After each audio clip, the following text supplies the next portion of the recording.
What's going on, everybody? I hope everybody is doing absolutely amazing. Thanks a lot for jumping onto the video. Anybody that's jumping on, I'm just making sure that the sound is working. And we are live. And there's a common question that we get a lot in the fitness industry. And that common question is basically it's working, the sound is working. And what that is a lot of people will always ask, can you build muscle and lose fat at the same time?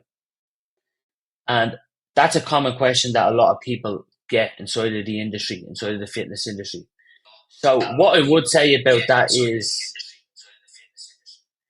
that basically, first off, yes, you can, all right? Even without this study. So if you were to look into, say, how science is applied, right? You got like the meta-analysis are the highest level of science, which is like kind of this is an article which is I think it's basically meta-analysis by unbelievable researchers, Bill Campbell, Chris Baraka, Jose Antonio, so are different many people are inside of this, but they created this based on like it's called body recomposition. So what body recomposition is, folks, is building muscle and losing fat at the same time, right? And this is done in natural individuals, all right? This is for people that are doing that because it's kind of a different physiological phases, all right? Now, the first off, before I even dove into that, I've been in the fitness industry like 17 years, and I'm not looking to put myself as an authority or say, listen to me, because like, there's what you do in the fitness industry as well. Are you involved in the trenches? Are you studying every day? Are you reading, keeping on top of research? Who are you reading it from? Where are you getting your information? Because in meta-analysis, and then you have, I think it's experimentation, randomized controlled trials, and then you got case studies, and then anecdotal evidence. I could be missing one, no problem. And anecdotal evidence is like, let's say me and you, something works for me and you. Unfortunately, that's just their opinion. You get me? And like, although that's probably real in the real world, but that may not work for you. Do you get me? That may not really work for you. So like, I think the scientific literature and experimentation gets away the guessing works, gives us a lot of data, to be fair, and understands like, right, at least we have something where we can see this is great information. We can probably apply this scientific evidence into day-to-day practice with individuals, right? That's just the basic. That's so like I was in college all years, right? And when I was doing my masters last year, I've two masters. I done one last year, but when I was doing that masters, what happened was I remember we went to this event, right? I'll just telling you this little story, and there's this expert at the event, and his name is 𝗥𝗲𝗀𝗀𝗃, right? Like 𝗥𝗲𝗀𝗃 is probably one of the best researchers ever in the state of the world. He created Gatorade and all them studies. Like there's a waiting like it's even hard to get him here. When he comes to Madrid, guys, like the whole sports coaches everywhere comes to just watch it for 2 days. Do you get me? To be around him. It's unbelievable. But as you know, I ask a lot of questions. And as I remember asking, we're on about like the not the way like meta analysis is now the top of like say the scientific literature, but like who's writing the meta analysis? Are they based on like experimentations and systematic or like are they based on the experimentations in the studies? Like is the 10 studies like what's inside of the 10 studies? Is it actually even relevant data? Is it experimentations? Is it basically randomized control trials? Like what where the participants have an exercise intervention, which is like was the exercise controlled? Was the nutrition controlled? Was the sleep controlled? Like what variables were actually controlled by the researchers? Make sense? Because you have to know how to read research and dive into it to see like right, can I actually jump on a bleeding Facebook live and say to people, body recomposition can trained individuals build muscle and lose fat at the same time? And people can. And people can. And like that's why these would be very, very good studies in this article. You're more than welcome to have a copy of it any time. So the first most important thing with key takeaways and body recomposition, if you look into it, if you look into say even data. So the most important thing, three things, I'm just gonna tell you like what's important about body recomposition. A lot of people go to the gym and they're not even training, right? Just because they're doing loads of work in the gym or going to the gym every day and stuff like that. Like what is a person actually doing in the gym? Are they actually training at an intensity where they're getting the most out of their training? And like the only way you can know that is by tracking what you're doing and actually probably having somebody like measure you, whether that's online, whether that's anything, and actually have a look at you under load and see like, are you actually training near enough to fatigue? And what I mean about that is it's not that you have to go like burn yourself out all the time or stuff like that. But when you usually get somebody that follows a kind of program, some kind of program that would have like basically probably, so it's different like whether you're losing weight or gaining weight. Because when people go on to fat loss plans, guys, they train more, which is just stupid. And the reason why it can be quite stupid is because it just lacks intelligence. And that's what stupidity is. When we're dieting down, guys, our goal is to retain muscle because you have like, you know, when you're growing muscle, like you're trying to stimulate muscle protein synthesis, which is the creation of new proteins, right? You're trying to create new proteins in the muscle, right? Through genes. And resistance training with intensity does that, right? And being able to train hard without injuring yourself. So you're trying to like basically you can't recover the same way you can in a bulk. You can't recover the same way you can with maintenance calories. You can't recover the same way you can when your physiology is feeling really good and you're not doing too much fatigue. Make sense? So when you're going down into training, it's possibly more effective to train to what you need to do, probably 3 days a week. We know by listening to the research today that you can actually even maintain muscle mass and even grow muscle on 5 to 6 sets per muscle group. And that's training them at an intensity. So why do more when you can just get the work done? Right, I want to lose fat, no problem. Let's get the work done. So there's one thing that's a common mistake, right? So how you got like body recomposition now is different in types of different individuals. So it's how you set that up, all right? And the variables inside of body recomposition to set yourself up for success would be.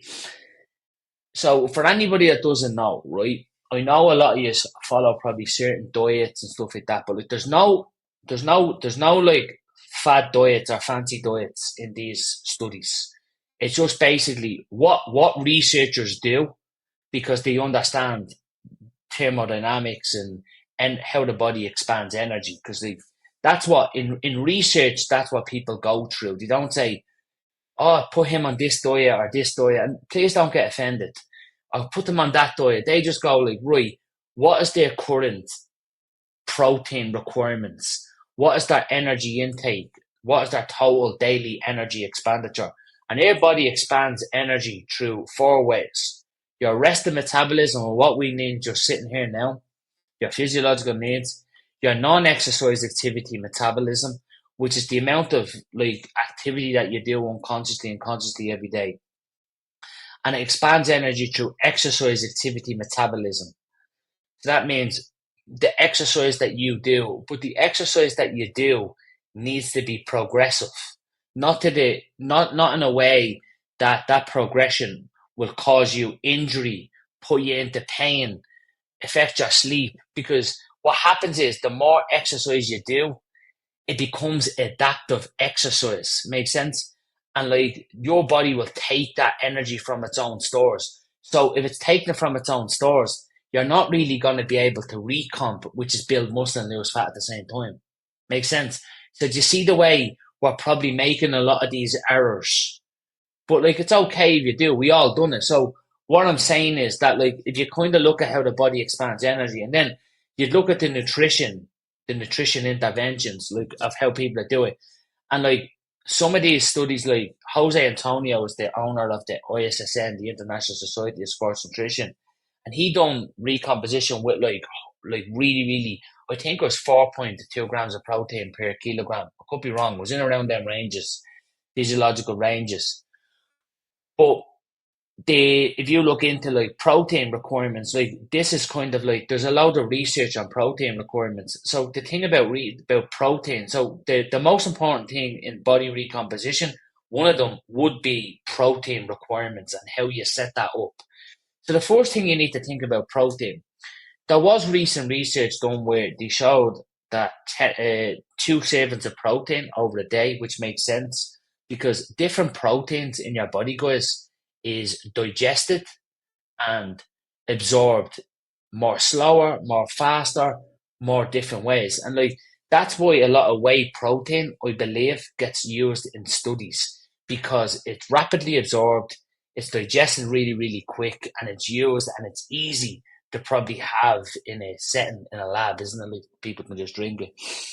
Whereas if you look at, say, beef or casein protein or soy protein, it's absorbed and digested, and the amino acids are released a little bit slower out of it. But a lot of these other proteins also contain different like minerals and vitamins inside them too. So it's also you also get good micronutrient nutrition inside of these too. So there's a benefit to like food matrix, which means a combination of different foods linked together. When you eat a meal, you get me, you're not thinking too much protein. So if you looked into all of these, and I was looking into it like before, if you were looking into nutrition, so protein would be taken into consideration.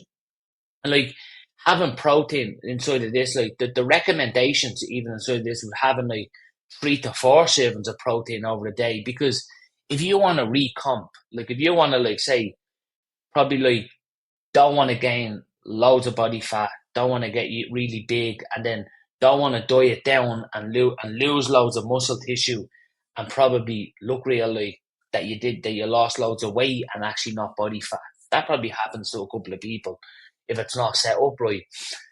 But if you are smart and said to yourself, like, right, how do I set myself up to be able to at least grow muscle and lose fat at the same time, right? Now, if you looked into this, not only was the recommendations from this basically understanding that, like, it's good to have a coach tracking progress, seeing are you making progress, to see are you growing muscle tissue, are you sleeping well, is your nutrition on point, is your performance going up with the training that you're doing? Am I making sense? And how you know that is by tracking and probably working and speaking with someone, right? And not doing too much. So let's say you got your protein set up and you set yourself up and said to yourself, right, although there's a research paper done on like eating 2 servings of protein a day, that does not mean that that would maximize muscle protein synthesis response, which is like, let's say, for example, you eat a meal in the morning, you have like 25, 40 grams of protein in that meal, and that's rapidly absorbed and that releases amino acids about 8 to 10 grams per hour, right? But like, let's say you've done a training session, then your weight training session, like you could still maximize muscle protein synthesis after that workout. Make sense? So would it not be nice to probably say, right, I'll have a protein shake that's digested, absorbed, goes really well, and then I'll maximize more muscle protein synthesis over the meal. Because just because one study came out which shows great stuff, it doesn't mean that all the research done by other people over the last 20, 30, 40, whatever years is irrelevant. Makes sense? It's not like, forget about all of that. That doesn't matter anymore. You get me? So my key takeaways, if you want to build muscle and lose fat at the same time, and even based on looking at these papers, like maximizing your protein intake and your energy intake. And how I'd maximize my energy intake to set yourself up right. You could set, like, let's say your maintenance calories is 2,700 calories, is what, when you measure that up, you track that, you probably look at your body fat. I would say 10 to 20% of a little deficit would be very, very beneficial to set you up to be able to have the energy to train, to push performance, and to be able to actually get yourself into a range where you could build a little bit of muscle, but also losing fat from that 10 to 20% deficit, taking that 10 to 20% away from your daily intake of what you're doing. And then, of course, like, I wouldn't be putting in things like cheat meals. I wouldn't be putting in things like putting you above that 10 to 20%. The other thing would be like, right, so I have my nutrition in check. I have my protein in check. Let's give this 12 weeks. Let's give this 6 months. And I know some of you are getting scared now and saying, "Oh, you haven't got 6 months." But like, imagine where you'd be. Losing fat, growing a bit of muscle, doing your skin calipers, whatever you're doing to track that. And then you're probably looking into training. And then like it comes into training, like and saying to yourself, like, what training would you recommend? Well, if you can just, like, the first most important thing about training, and that's resistance training, which is weight training, guys. Like, whatever you're good at with weights, like, you might be great at deadlifting. You might be, although deadlifting is not really a recommended exercise for hypertrophy, which hypertrophy is just building muscle. In my opinion, you can get a lot more out of like Romanian deadlifts, probably hip thrusts, the hamstring seated leg curl and the hamstring lying leg curl targets the three muscles of the hamstrings. Make sense? You can get lots of hypertrophy out of your adductors, training your adductors, training your quads, training your calves, training your biceps, your triceps, your deltoids, your pectoralis, your abdominals. You can get it out your latissimus dorsi, your upper back, your neck, your traps. So many different areas we can do. But it's about finding the program that will work for you, that you can set yourself up for consistency. But I'm going to tell you something about programming. Whatever you choose, right? Let's say you choose a 4-day, 5-day. If you need help with a program, let me know. Drop me a message and I'll share what I can with you. But let's say you say to yourself, right, I can do 3 days a week. I'm going to do 3 full bodies a week, right? And in that program, I'm going to look into, right, can I actually make progression in this program? And can I actually recover well from this program? Does this program not cause any injury risks towards me? Do I move really effectively and have good technique on the workouts I'm doing? Simple. Right, so you have all them boxes ticked. You said, right, I can actually train 4 days a week. No problem whatsoever. Let's go with it upper-lower split. You could also do 4 full bodies. Whatever you feel is best for you and you can recover from and train. But just don't do too much. You don't need to do too much. You need to, like, it's good to, probably beneficial to get the nutrition in check, sleep in check, and look at fitness like a hobby. This is a hobby. This shouldn't take over your life. Keep it so simple. And I would recommend having like 3 to 4 meals a day for recomposition purposes. And the other thing that looks into that is like having meals in your circadian rhythms, guys. You have a 24-hour body clock in your day, which is, I'm not going to take credit for Danny Lennon's work or all these other people. They done great research on chrononutrition, which is actually like having a 24-hour body clock. And I used to have a professor he's not a professor, Danny Lewis. He was a teacher who is a PhD. He's the creator of epigenetics, and he actually is big on circadian rhythms in Australia, Dr. Cam McDonald, and he used to teach me and stuff like that, and I went through all that, PH360, that's what it's called, and he's big on circadian rhythms as well. I have a professor in Bilbao University, and he's huge on circadian rhythms also, and he's up there doing loads of tests on it. So when you eat at certain times a day, you sleep at certain times a day, stuff like that, this will all make an impact on you, you get me, as you're moving forward. So you're getting the most out of your training. So therefore you have variables. Can I lose body fat and can I lose fat and build muscle at the same time? Right. Key takeaway number 1, have I got my nutrition in check? Have I got nutrition set me up to be able to be adherent, consistent, give me the right amount of protein, the right amount of vitamins, minerals, the right amount of, I'd reckon, carbohydrates for performance, based on the research and based on my opinion. We're not going to go into too much debates on that if you want. if you want to do that, that's no problem either, but please at least have a little bit of evidence to back up so we can make things a little bit easier, because there's so much literature on carbohydrate metabolism. I don't know why you'd get rid of them, but each their own. So there's also great research on ketogenic diets as well. They can also work really well for you, but even they're moving more towards the moderate carbohydrate range, to be fair.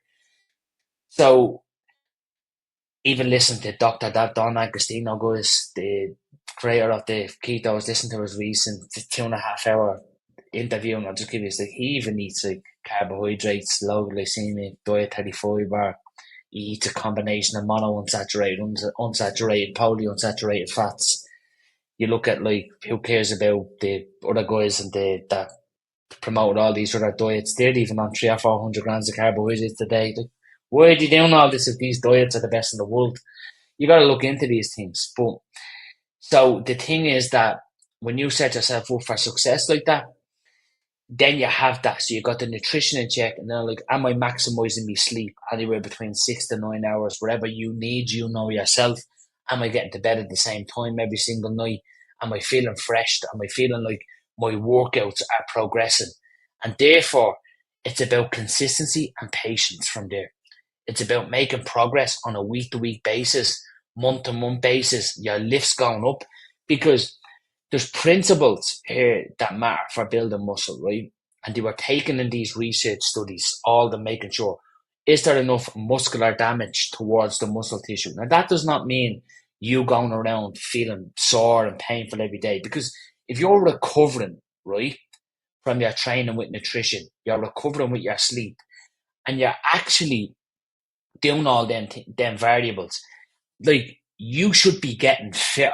You get me? Like, you should be getting stronger. You should be changing your body composition. So you shouldn't be going around sore and beat up all the time. But a little bit of, like, muscular damage does definitely force the body to be able to get inflamed, which inflammation is good because it's actually sending signals for the body to grow and adapt, and the nutrition recovery does that in a cycle onwards. Make sense? So then you have that in check, and then you're probably looking into, right, no problem whatsoever. How is everything else going? How's my stress levels? Am I feeling demotivated? Am I feeling injured? Like, what am I feeling? Then, like, probably tracking yourself, like, even with, like, a tape measure on your stomach, photographs, looking at your progress. Is me lifts going up inside the gym? So they would be the key takeaways. Or can you build muscle at the same time? Absolutely, with losing fat. Who's a recommended to? Look, it depends on the individual. A lot of people that don't train correctly, coming back from, like, not doing any weight training, I believe can absolutely get massive results from body recomposition. I work in a lot of sports. They do a lot of velocity-based training, which is training at, like, measured kind of, like, intensities, like looking at the force output of how people are training. So they're not really training, like, to all-out failure, because that, like, helps with sport performance. So if they come back and they go on to, like, a muscle building program, they could probably, like, make maximum results because they're actually on a proper, like, hypertrophy building muscle program. Other individuals, like people coming back from an injury, people that are, like, probably not tracking their workouts, not training at an intensity, people that are burnt out from the gym, people that have tried everything and actually probably never tried what works, they could actually really benefit for you. So if you have any questions, let me know. If you want a copy of the paper, no problem. I hope this gave you value. Let me know in the comments any questions, or reach out to me at any time. Thanks a lot for following the video. I really appreciate it, and I hope you got a lot out of this video, and chat to you soon.